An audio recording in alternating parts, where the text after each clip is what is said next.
For more videos, please subscribe, like and share.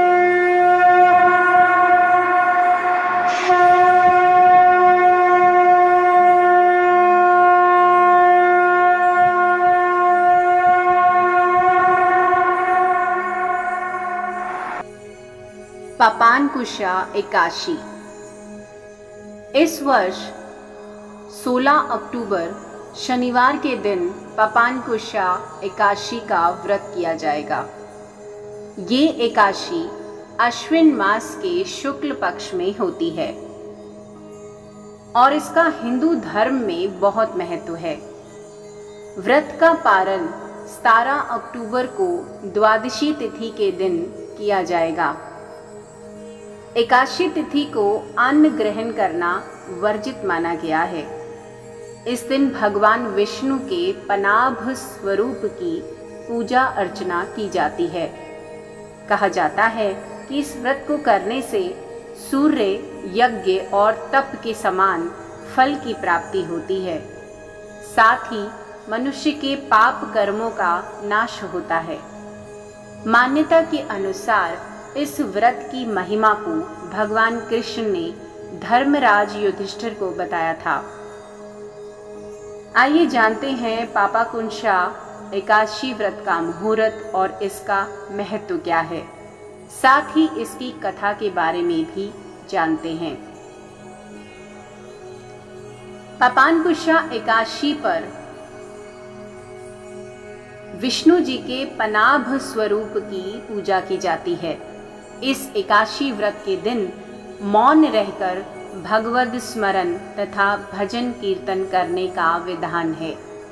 मान्यता है कि इस प्रकार भगवान विष्णु की आराधना करने से मन शुद्ध होता है और मनुष्य में सद्गुणों का समावेश होता है। धार्मिक मान्यताओं के अनुसार इस एकादशी का व्रत करने से मनुष्य को कठिन तपस्या के बराबर पुण्य मिलता है। साथ ही सभी मनोकामनाएं पूरी होती हैं और मनुष्य के सारे पाप कर्मों का नाश होता है। इस वर्ष 16 अक्टूबर शनिवार के दिन पापानकुशा एकादशी व्रत तिथि पड़ रही है। एकादशी तिथि का प्रारंभ 15 अक्टूबर शुक्रवार के दिन शाम 6:05 से होगा। वहीं इसका समापन शनिवार की शाम 5:37 पर होगा। व्रत की पारण का समय 17 अक्टूबर रविवार को सुबह 6:30 बजे से 8:45 तक का है। आइए अब सुनते हैं इनकी व्रत कथा। मान्यता के अनुसार प्राचीन समय में विंध्य पर्वत पर क्रोधन नाम का एक बहुत क्रूर बहेलिया रहता था। उसने अपना पूरा जीवन हिंसा, झूठ, छल, कपट और मदिरापान जैसे बुरे कर्म करते हुए व्यतीत कर दिया। जब उसका अंत समय आया तो यमराज ने अपने दूतों को बहेलिये के प्राण हरण करने की आज्ञा दी। जिसके बाद दूतों ने बहेलिये से कहा कि कल तुम्हारे जीवन का अंतिम दिन है।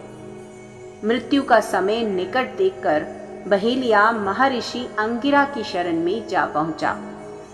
महर्षि ने उस पर दया भाव दिखाते हुए पापानकुशा एकादशी का व्रत करने के लिए कहा। इसके बाद बहेलिये ने इस व्रत को किया और उसके सभी पापों का नाश हुआ और उसे मोक्ष की प्राप्ति हुई।